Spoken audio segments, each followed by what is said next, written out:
out there and welcome to Public Conscience. This is the anti-corruption program produced by the Progressive Impact Organization for Community Development, PRIMOC.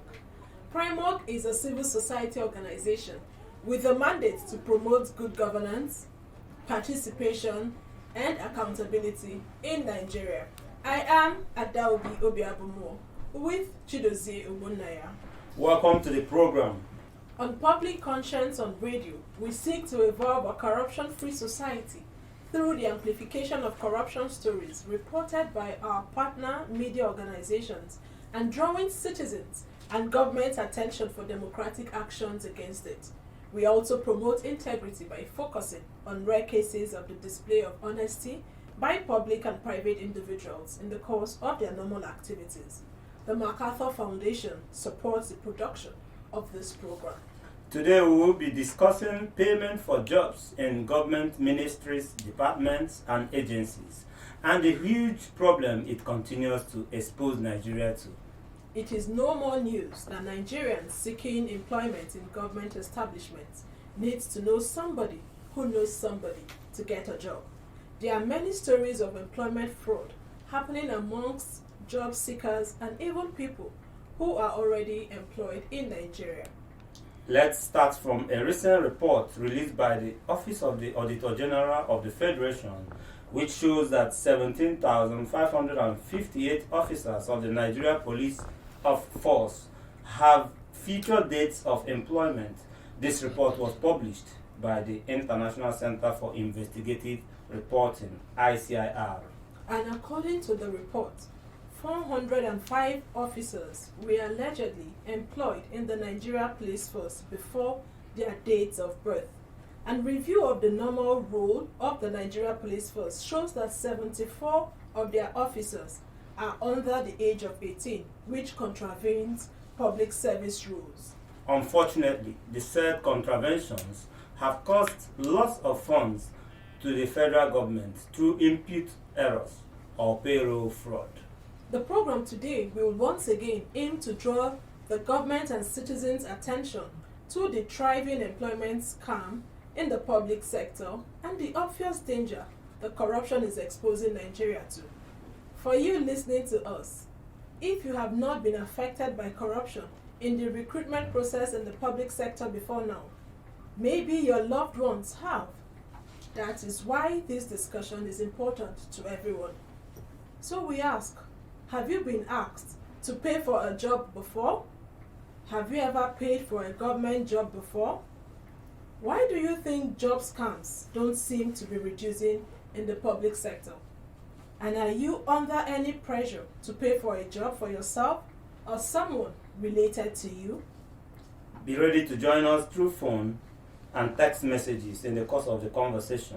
The WhatsApp phone line to send your message is 09022656167, and that is 09022656167. Please indicate your name and your location when sending your message. This is for messages only.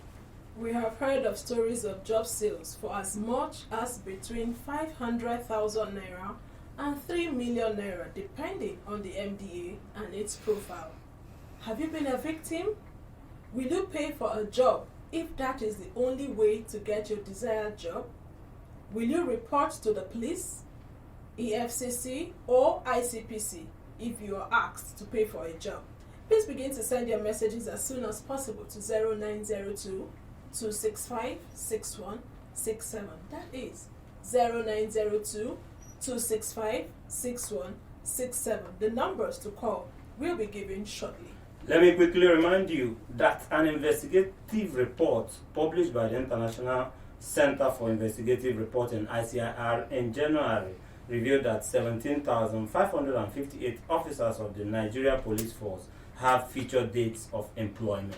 And in case you think recruitment corruption is happening only in the Nigeria Police Force, then you need to have a rethink, because just last month, the House of Representatives mandated its Committee on Federal Character and Labor, Employment and Productivity to investigate the reported lopsidedness in recruitment into the Nigeria Social Insurance Trust Fund, NSITF, and other agencies under the Federal Ministry of Labour.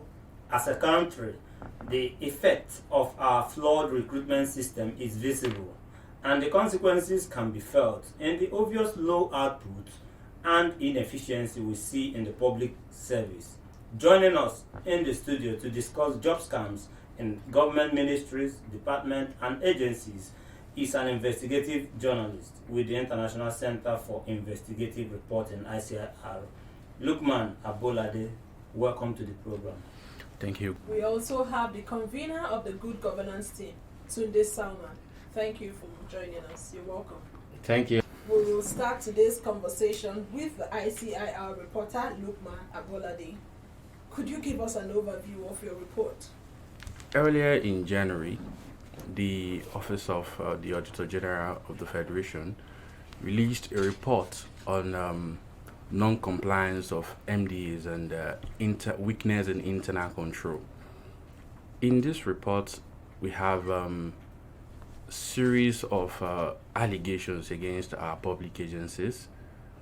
Now, on the Nigerian police force, the report says that over 17,000 of Nigerian police officers have future date of births.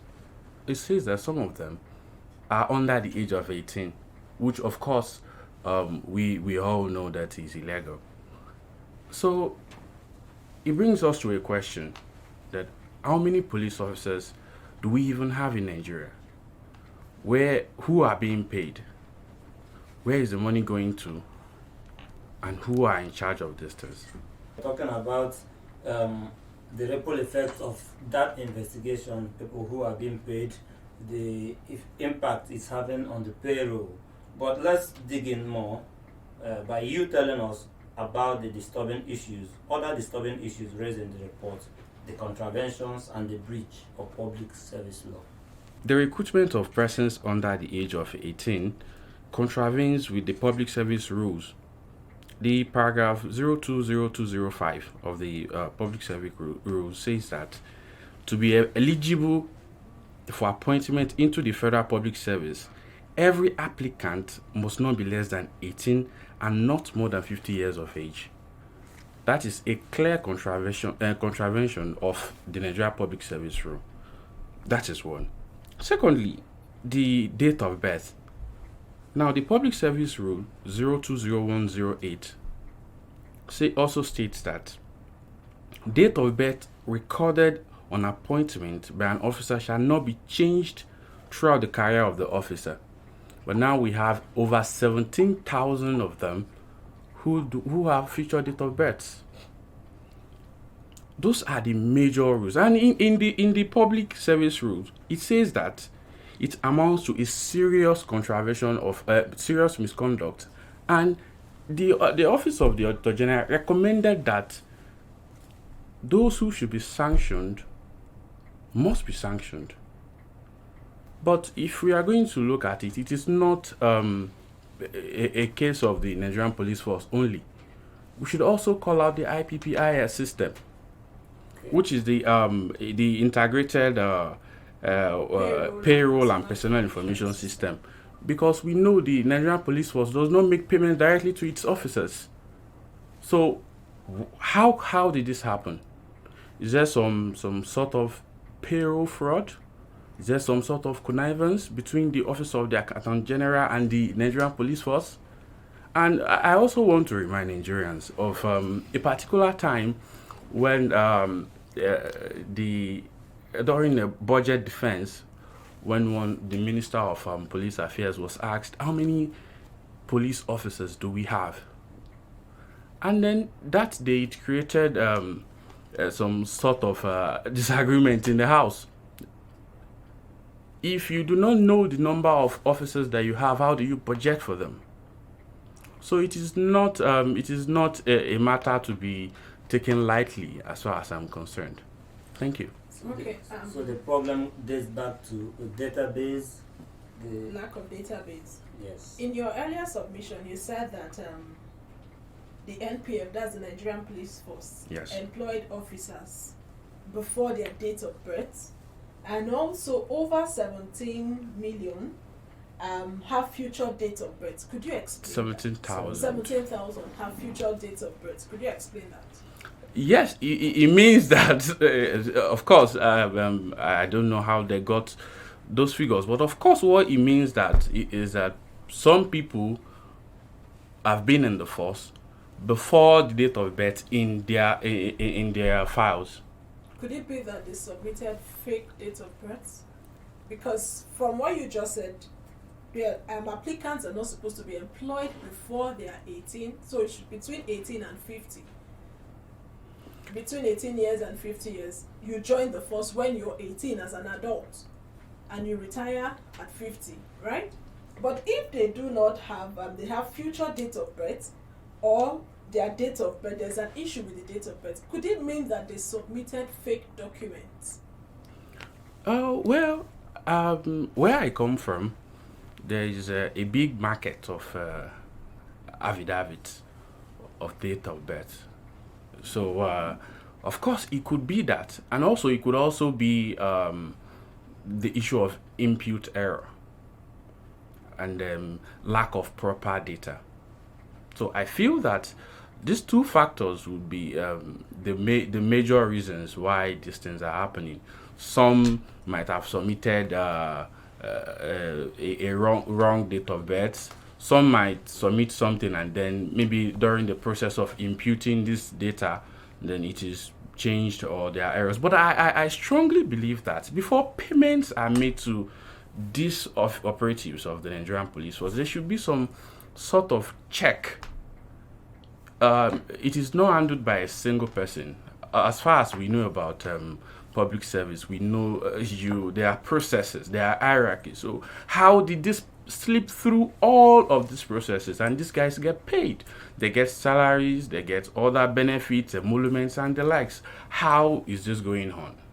No matter the mistake here, the main thing is that it's in our payroll system and it contravenes the law. But I think at this point we have to bring in Tunde Salman to join the discussion. Tunde, you've been listening carefully. What do you make of the job scam in Nigeria, police force, and other cases of recruitment, corruption in MDAs? And how did we get here as a nation? These are symptoms of an endemic problem.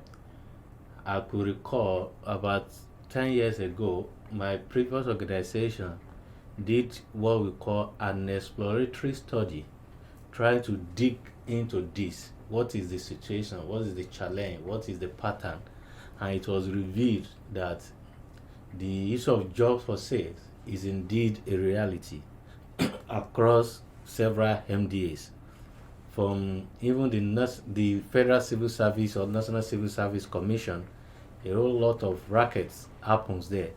But what these Auditor General's reports have done is to lend official credence to what citizens and civil society and media have observed over the decades. It's not something new, but the fact that it is now officially documented, we must commend the Office of the Auditor General that lately they have been at least trying to make this report public so that people can interrogate it.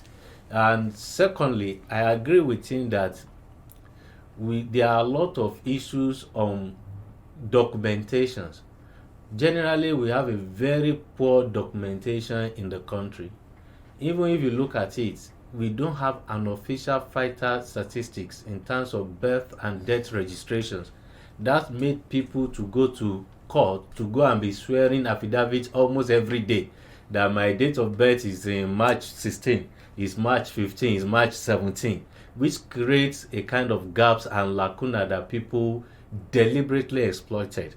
Perhaps it's not necessarily a kind of an oversight, we can't say that, but we also know that police acts the largest bureaucracy of any MDAs in the country. We may not know the statistics, but they will run into hundreds of thousands of personnel in the region of 200 to 300, if just in conservative estimate. But nevertheless, our concerns is how are they rectifying the challenges, those that are bordering on criminal manipulation of the system. Apart from the civil service rule, there is also an extra legislations that also criminalize child labor.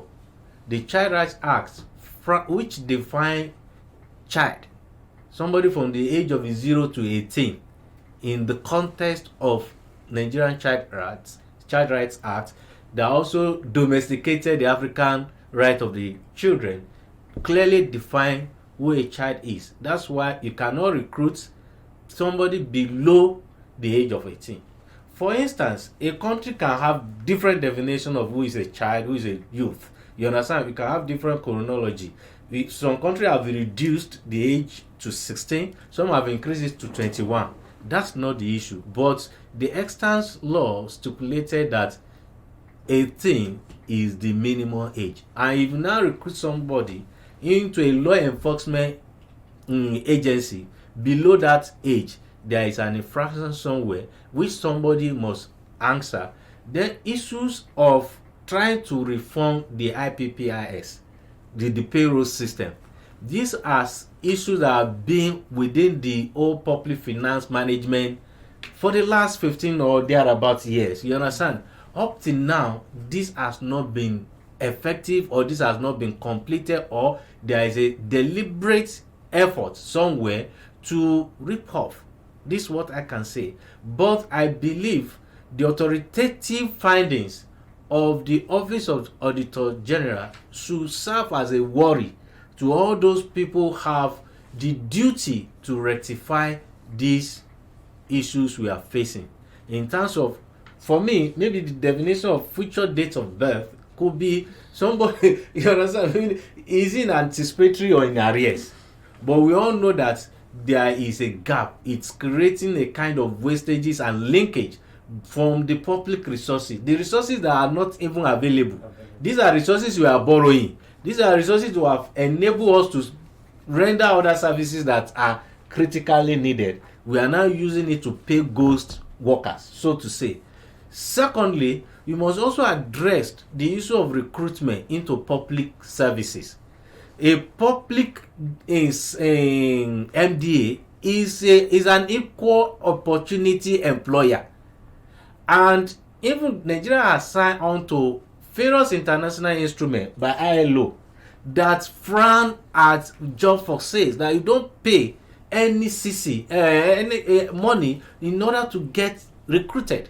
But people are paying. That's the reality. That's a gap. People are exploiting the gaps. Then there are different recommendations or a solution trying to address the problem. Part of that solution is the digitalization process. That if you digitalize through IPPIS, you understand, you'll be able to prune this. But we are now realizing that the hope we placed on digitalization is deliberately being exploited to be made working, so that people will continue to benefit unduly.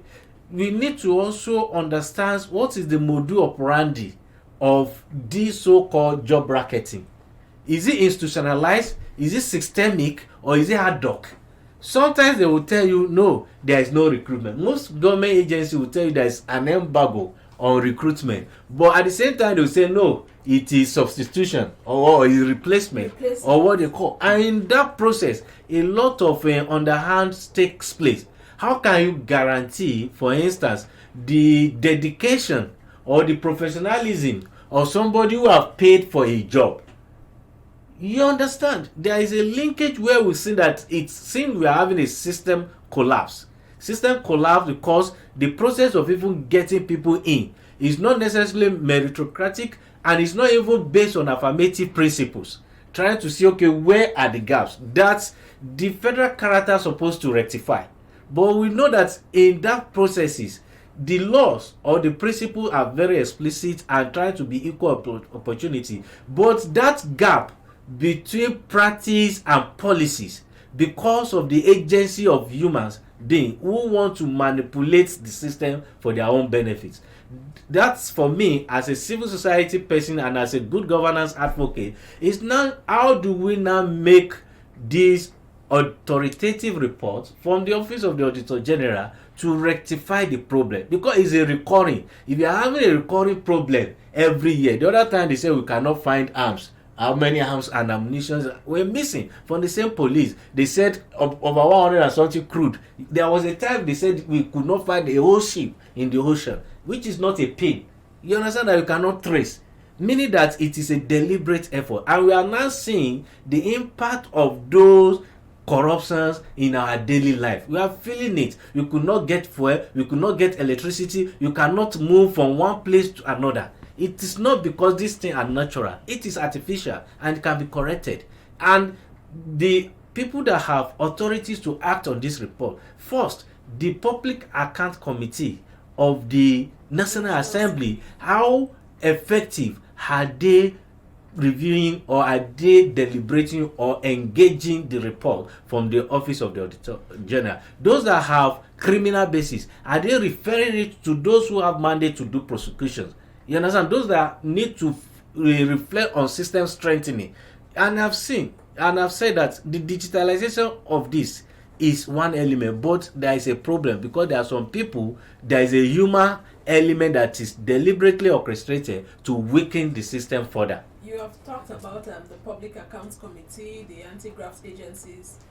If they do not act, what are the problems that we are likely to see if corruption in the recruitment process continues?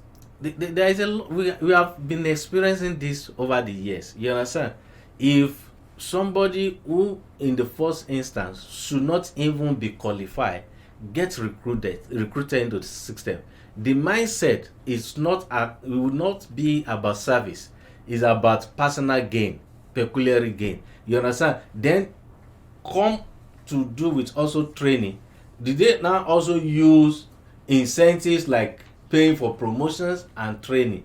It's very endemic and permeated to across the system. And for anybody who have been living in Nigeria, we have seen that evidences of inefficiency across the system. Somebody who knows that he bought his way into the service can also trade with these negative actors, the bandits, the distinct. The other time we have seen a case of a high-ranking police officer being accused by another sister law enforcement agency of abating a money laundering or drug case. That will not, you don't need to go far before, if at that level you can see that those be a low the radar. Only God knows how much it will happen. That's now lead us to issue of petty corruption.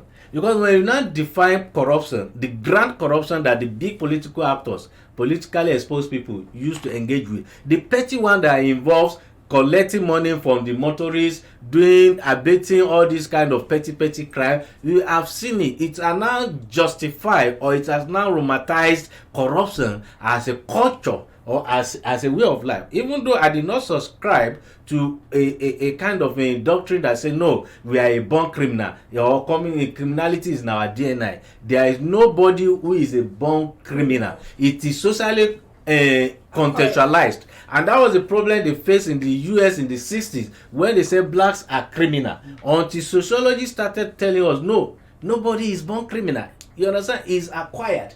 Meaning that society must respond to a problem they are facing. But those people that will respond, if you don't get people who are qualified, qualification is not only in terms of this thing in ethnogeneity kind of society, you must also balancing out. But in balancing out, it doesn't mean that you should go below certain level minimum standard. You understand? Which is already stated in the law. All right, a lot has been said, Yes. and it's obvious that the consequence of whatever that is going on now, we can feel it, we can see it, they are out there. But let me quickly remind anyone listening to please follow us on our social media platforms at Official Primal. And remember that the program is interactive. The WhatsApp phone line to send your message to is 0902 265 6167. That is 0902 265 6167. This is for messages only. Please begin to send your messages immediately. How would you react to the conversation? And have you ever paid for a government job before? How can job scams be reduced in the public sector? And how can Nigerians be discouraged from paying for jobs? We have a text message here from Innocent in Metama, and he says, I paid 200,000 as part payment of 500,000 for one of the uniform jobs since 2019. I have not seen the job, not alone the money. Okay, if you say you will not pay, another person will pay, and he or she will be lucky and get the job at your own expense. I think our desperation is rising by the day. But it's nothing will make it right if you pay for a job. That is my response to the person we just read his message. I recall that in 2019, the ICPC arraigned a particular person for job scam worth 7.15 million. You know, it's just for Nigerians to report. How do you get the evidence needed for you to report to the appropriate authority and for them to take action? Losing from the Innocent who sent in a text message 200,000 out of 500,000. We know the economic situation in the country at the moment. Who would want to part away with 200,000 to get a job that you were not sure of? You know, I've heard stories of people who paid there's no evidence to show that you gave the next person the money and you did not get the job. It continues. If we keep patronizing individuals for jobs, it will continue. But let's shift our attention to ICIR reporter Lukman Abolade. All right, Lukman, let's talk about what this indictment means, because according to the law, recruitment of police officers from the rank of constables to cadet inspectors and cadet assistant superintendents of police, that is ASPs, are constitutional responsibilities of the Police Service Commission. What was their response following this indictment? Yeah, so when you said the recruitment is the responsibility of the Police Service Commission, I think we should question that. Don't forget that there's the ongoing issue between the Nigerian Police Force and the PSC over who should recruit. Of course, there was a court ruling that says no, recruitment is still the duty of the PSC. But in the recent Police Act signed by the President, he gave the power to recruit to the NPF. So, who would speak to this? So, upon writing this report, did you try to get the Yes, we reached out to PSC? Yeah, of course, we reached out to the Police Service Commission, but there was no response. And that is one of the hurdles that we face in doing our job, because even our agencies are not ready to talk. They are not forthcoming. They are not. They are not. And it also brings us to another question: why don't you want to talk? If you know that you have done your job correctly, why not answer? If the office of the Auditor General indicts you of illegal recruitment of over 17,000, should you not be able to? Should you not be 17,000 people? Should you not be able to come out and say, "Oh no, this is wrong," or explain, just state your position? But there was no response, and it trickles down to other agencies as well. The culture of keeping silent. While I was working on the issue of loss of ammunition, I also contacted the Nigerian Police Force, the spokesperson, Frank Mba. He did not respond. And that is it. Most especially the security agencies. When there's an indictment of any serious, even the unserious ones, they just keep silence, and it encourages the public to assume that it is true. Of course, even though it might actually be true. The Auditor General report we are looking at is actually 2019. So this happened around that time, 2019. Yes. So as at then, the new law, the reform, is still with the PSC. So that's why you approach them Of course, to give you yes. response. Of course. But did you approach the Nigerian police? No, of course not. Because it is the duty, as far as there is a ruling, and then there's 1991 Constitution as amended, the 1999 Constitution as amended, sorry, the responsibility to recruit lies with the PSC, the Police Service Commission, and then we contacted them. They did not respond. This silence is not good in Adobe. Not at all. Have you ever paid for a job before, or do you know someone who has paid? Would like you to call in and share your experience. Perhaps you were able to retrieve your money when you did not get the job. We want you to share your experience because you might be encouraging somebody else out there, or you are confused, you do not know how to go about it. Call in and let's discuss and look for a possible solution to the menace in the corruption recruitment process in our various MDAs. Hello? Hello. Your name and where you're calling from? My name is Joseph. I'm calling from China. Joseph, let's hear you. This job something else. Although I'm calling victim, and the thing is, the person you trust most that you think the person will help will be the one that will most cancel. You know, when I was in school, I used my lecturer. I just met him, and I saw him with civil defense uniform, and I said, how come? He said, he was called and some connection in it, something like that. I said, okay, if you could help me out. And that was it. You know, somebody you trusted is close. How much did you pay? This thing I'm talking is like 10 years back. I paid, I think, I started with 20,000 initially, and my cousin too. I talked to my cousin. We started with 20,000 too, and that was it. I thought the movie, I just left everything and move on with life. But as I'm talking to you, I'm not really interested in any government job or any what I don't know. I'm not. I prefer to go into business. Okay. Thank you so much for sharing your experience with us. I mean, the payment is not receipted, so anything goes. It's unfortunate, but when you give an individual money, or at times some of these individuals, they will not collect the money directly from you. They go through a proxy. So you do not know the main beneficiary of this money, so you're unable to get that. But the person who you know that you gave the money for, is there evidence to show that I gave this particular person money? Did you pay into an account that you can easily trace? Or someone says, oh, when you get to a particular junction, just drop the money inside. Today you're laughing. Some of them know that you can actually trace and catch them when you decide to report to the appropriate authorities. So they're trying to be smart about it. That's part of the things that make it endemic. The fact that it is a kind of business that is not an open business, a criminally minded business. They try to hide all the evidences unless there is a stringent kind of approach to make sure that we extract the information that can lead to a case. It is always difficult, but government can do it. There are other ways that people can also support to do it.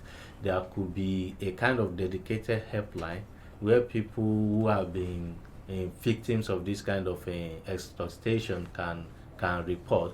If people have used that in human rights approach and it's worked, it can also work here. But government seems not to take it serious. Government needs to take it more serious. They know how to extract information, but because a whole lot of people are involved, that's why it makes it endemic as if it is not redeemable. It can be redeemed. Even part of what my brother is telling us here, the interagency rivalry between the Police Service Commission and the Nigerian Police Force need not even happen. You understand? Yes, constitutionally, the Police Service Commission has constitution gave them the mandate to recruit, but they are not working in isolation. They are working to enhance the efficiency and professionalism of the Nigerian Police Force. There must be a kind of input from them. Even if they have done the recruitment, will also be another level of documentation. If they post somebody to to you as a newly recruit, but they have to undergo training. And at the level of training, there will be some kind of verification of who you are. That's why the efforts of even investing in identity management, ID card, and all those kind of things is even paying off. You understand? Because you'll be able to verify who is a Nigerian, who is not a Nigerian, what's your age. There are something that we have mixed the opportunity, but we must find a way that in the next 4, 5, 10 years we have been able to reduce those things. Now a whole lot of children being born now, and there is a program with the MPOPC and the Primary Health Care Development Agency and the hospital that ensure that every child born have birth certificate, because birth certificate is one of the most important document that you need to assert even your Nigerianness. If you don't have that, you can be at the risk of being a stateless person, where when you needed some certain services you can't get it, meaning that a whole lot of things that we have missed 50 years ago, 60 years ago, it can be ignored, but going forward that cannot be ignored. You must be able to really ascertain who you are, the age and everything. But because there is an expectation of a reward on hand income from this kind of thing, it continues to seem irredeemable. But for me, I believe we can redeem this. There are some that you need law enforcement approach. There are some that you need a reorientation, ethical rebirth to do this. Because a lot of people who want to part with the money they don't have to get a job is based on what my brother said in desperation. But we cannot use desperation to justify everything. You understand? There is even an instrument that the Ministry of Labor is about to ratify. Nigeria is about to ratify. We call it Private Recruitment Agency. For instance, people going abroad. Even going abroad is an established fact. You don't need to pay money for any recruitment agency. If need be, it is the employer who need the service of the employee, who were supposed to do those whatever contractual obligation between you and a sourcing company who is helping you to recruit. So the citizens are also guilty. It takes two to tango, but people rationalize it. That's why I used one word the other time, romanticizing some of these things that is now turned corruption as if it is a way of life. It's not a way of life. We all understand that this is a monster we have to confront.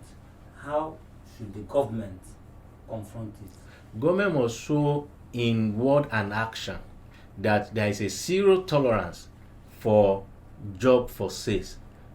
For instance, as I said, public sector employers, they are equal opportunity employers.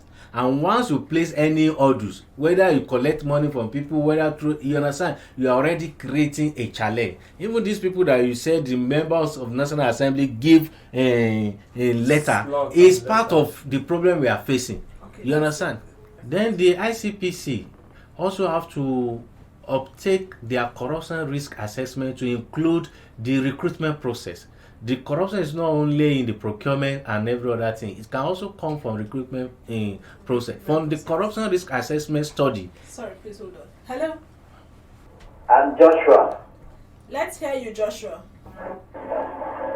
This thing is a recurring decimal. Like my own case, I have been victim of it sometime 2007.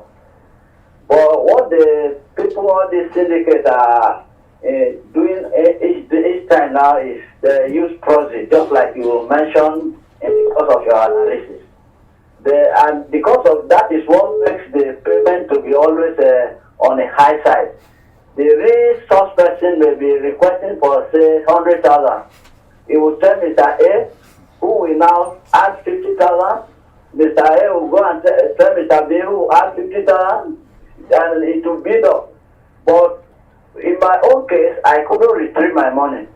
But how much did you pay? I paid 40,000 naira for road safety recruitment in 2007. But at the end of the day, the woman involved was dragged to police, and the case ended up at EFCC. I can't recollect the woman's name again, but she happens to be a staff of road safety.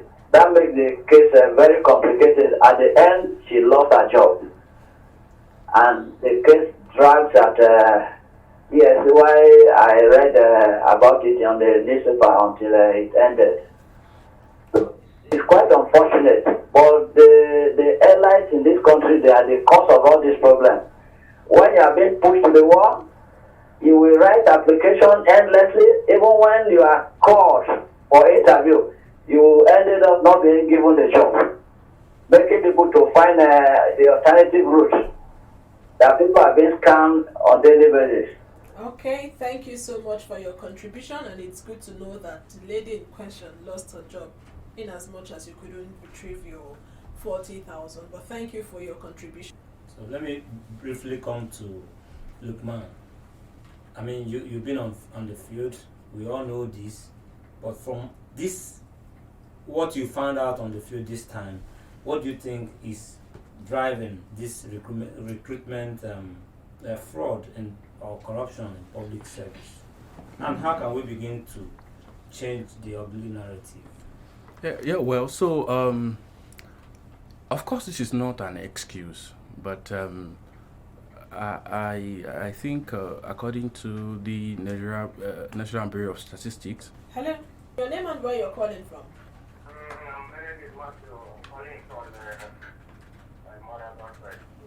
Let's hear you. Although me, I have experience in 2002 and 2003 again. Somebody I pay money to, and up to now my money has not even recovered, and I did not succeed the uniform. How much did you pay? I paid the one of 2012, I paid 50,000 naira cash. And then the one of For what? 2008. For which agency? Yes, which of the agencies? So it's the woman worked in one newspaper in MacArthur, which I don't forget the newspaper's name. Up to now, I asked, she will not tell me anything relevant to the money. And the woman told me like that. Okay. So since I changed my mind, I started doing private work. You said you paid in. You paid twice. You paid again. Yeah. You paid twice. I paid 2008, which is for police, during when they changed on that newspaper to 6,000. I give 50,000 naira cash. Then 2012, that one is for army. I paid 80,000 naira in Abuja here. Even the person they take it to peacekeeping in the country, but I don't even know where about it again. But when Somebody that connected me. you paid in 2008, you did not get the job. Why did you pay again in 2012? Oh, yeah, you know, the issue of lack of job in Nigeria, your country, led me to say, okay, at this one, I didn't succeed for this one, I will succeed for the other one. So, that's the reason why. will you pay again if somebody tells you that there's a job somewhere? Even since I have indicated the link of all those things, but I can't be able to even say I would try anything like that to them. Okay, thank you for not trying again. So, thank you for that. Thank you so much. That's quite some resilience there. Pay the first time, lose out, pay the second. Tunde Salman, how can somebody who paid money do something different and not be corrupt in service? It's not possible. Okay, let's get back to Tunde, to Lukman Abolade. Please they asked wrap you a up your question, thoughts. wrap up. And Okay. So I was saying that when you look at the unemployment rate in the country, it has pushed people towards a place of desperation where they feel that they should get the job at any cost. That is one. Two, I think another problem is that how many agencies are being sanctioned? How many of these people are being arrested, prosecuted, and jailed? It kind of feels like the system encourages such act that even when you collect, if you are found to have done that, of course we have the good story of this man that called in who was able to, prosecute the case, but how many of such cases? So if people and agencies are not properly sanctioned, this problem would continue. For the want of time, let's do this in 30 seconds. Your charge to the federal government on ridding the public of job scams. In 30 seconds. Well, provide an enabling environment for Nigerians to get jobs, and then let them have an atmosphere where they feel that they can get the job if they are qualified. Thank you. Tunde Salmon, your last one. Thank you very much. I think some of the way out of this, as we said, you need to declare an emergency, even on the job sector. We need to also realize or reorientate the people that no government anywhere in the world give 100% job. They need to make sure that the private sector provide employment that people need, and people themselves also becomes employer by themselves. That means that the enabling environment must be very, very free and fair. Thank you so much. We really must go to Yes, it's been a wonderful program here, and it's a hydra-headed monster we must be tackled. tackle. Okay, please visit the news page of our website, primorgnews.org. That is primorgnews.org for all the details of our programs and interviews, our reports and interviews. Visit our website, primorg.org, to get all the information about Primorg. And you can watch our videos on Primorg TV, our YouTube channel. Please subscribe to get reminders when we have a new post. We sincerely appreciate our guest, the investigative journalist at the International Center for Investigative Reporting, ICIR, Lukman Abolade. Thank you for being here. Thank you for having And me. also the convener of Good Governance Team, Tunde Salman. Thank you for being here. It's my Also. pleasure. And Public Conscience has the support of the John Good D. and Catherine T. MacArthur Foundation, committed to building a more just, vibrant, and peaceful world. Get more information about the foundation on its website, macfound.org. Join us again here next week for another episode of Public Conscience, and remember to follow us on Facebook, Twitter, and Instagram at Official Primorg. I am Chidozie Obunnaya. And remember that birth registration and birth certificates are both free if your child is under the age of 18. Help stop the corruption in the birth registration and do not pay for birth certificates. Also remember that you can give us information or hint about corrupt acts through our phone 0902 265 6167 or info@primorg.org. I am Adaobi Obiagumo. Stay safe. Together we can help eliminate or reduce corruption in our society. Thank you.